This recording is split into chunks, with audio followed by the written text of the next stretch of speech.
Bhajpa MLC जीवन कुमार अभी हमारे साथ है। भाजपा के वरिष्ठ नेता भी हैं। भाजपा बहुत ही प्रचंड बहुमत के साथ एक बार फिर सरकार बनाने जा रही है, जिसको लेकर सबसे पहले तो बहुत बहुत बधाई। इस बार जो चुनाव हुई है, उस चुनाव में जो बड़े बड़े फैक्टर्स थे, वो किन किन मुद्दों को लेकर जनता ने इस बार वोट कास्ट किया है? सिंपल बात है कि जनता ने हमें जो मैंडेट दिया है वो डेवलपमेंट को लेकर मैंडेट दिया। हमारे प्रधानमंत्री जी का विजन है कि हम बिहार को बहुत विकास करके आगे ले जाएंगे। जनता ने जो हमको मैंडेट दिया है, भ्रष्टाचार को दूर करने के लिए दिया है, जंगल राज से दूरी बनाने के लिए दिया है, तो हम जो है इन सारे मैंडेट का हम मैंडेट पर जीत कर आए हैं। और पूरे बिहार में आप देखिएगा जो लहर था कि भाई लंबे समय तक हम लोग शासन किए और लंबे समय में काफ़ी डेवलपमेंट किए। पहले 3 फीट मिट्टी में पानी रहता था बरसात के समय में, और उसके बाद लोग घर पहुँचते थे। आज चारों तरफ रोड का जाल बिछ गया है। पहले 1 घंटा बिजली हुआ करती थी गाँव में, आज 24 घंटा बिजली रहा करती है।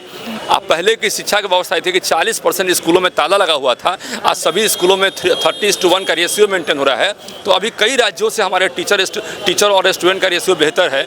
आप देखिएगा तो हर तरह, आप महिलाओं का देखिएगा, उत्थान के बाद देखिएगा तो बहुत राज्यों से हम बहुत आगे हैं। आप बच्चियों का एजुकेशन देखिएगा तो पूरे भारत में उसको तुलनात्मक अध्ययन कीजिएगा तो बहुत राज्यों से हम आगे। तो इन सब पर काम हुआ है, हेल्थ सेक्टर में काम हुआ है। पहले हेल्थ सेक्टर में हमारे यहाँ जो स्थिति ये थी कि चारों तरफ जो है वो भैंस और चारों तरफ जो है वहाँ पे कुत्ता वगैरह आवारा कुत्ता दिखाई पड़ते थे। आज वहाँ पर ट्रीटमेंट हो रहा है, तो बहुत अंतर आया है, हर सेक्टर में अंतर आया है, हर डेवलपमेंट लगातार हो रहा है। निश्चित रूप से उस डेवलपमेंट को देखकर जनता ने हमें मैंडेट दिया है, क्योंकि जनता को पता है कि हमारे प्रधानमंत्री यशस्वी नरेंद्र मोदी जी हैं, और जनता को पता है कि हमारे मुख्यमंत्री नीतीश कुमार हैं, और ये दोनों रहेंगे तो विकास का गाड़ी चलता रहेगा। और इसीलिए हर हाल में हमको इन्हीं को वोट देना है, यही आधार है।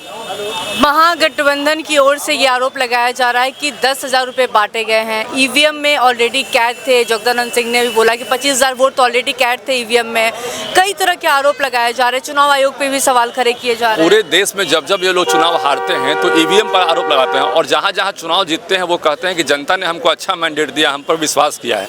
तो ये कैसे हो सकता है? दोनों बात आप कैसे कह सकते हैं? एक तरफा बात कहिएगा ना भाई, तो ये नहीं चलेगा। जनता आप समझदार हो चुके, सब कुछ समझती है। हार के बाद लालू परिवार में टूट देखने को मिल रहा है। तेज प्रताप यादव तो पहले ही निकल गए थे, और अब रोनी आचार्य भी सड़कों पे उतर गई हैं, लगातार ट्वीट कर रही हैं। हमको बहुत तकलीफ है जब किसी बहन और किसी बेटी के बारे में जब मैंने सुना कि चप्पल उठाया गया सत्ता के शीर्ष को हासिल करने के लिए, उस परिवार में किसी को निकाला जा रहा है और किसी पर चप्पल उठाया, तो हमको बड़ा तकलीफ हुआ। लेकिन उनके पारिवारिक अंतरकलह में हम बहुत कुछ नहीं बोलना चाहते, उनका पारिवारिक अंतरकलह है। चलिए, तुम कई मुद्दों को लेकर भाजपा एमएलसी जीवन कुमार जी से बातचीत कर रहे थे, क्या कुछ कहते हुए नजर आए, सुना आपने। तमाम खबरों के लिए बने रहे न्यूज़ 11 भारत पे।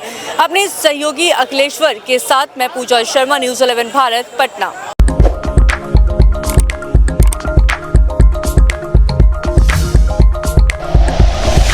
Like and share videos, subscribe करें हमारा चैनल और प्रेस करें बेल आइकॉन। न्यूज़ 11 भारत, सच है तो दिखेगा।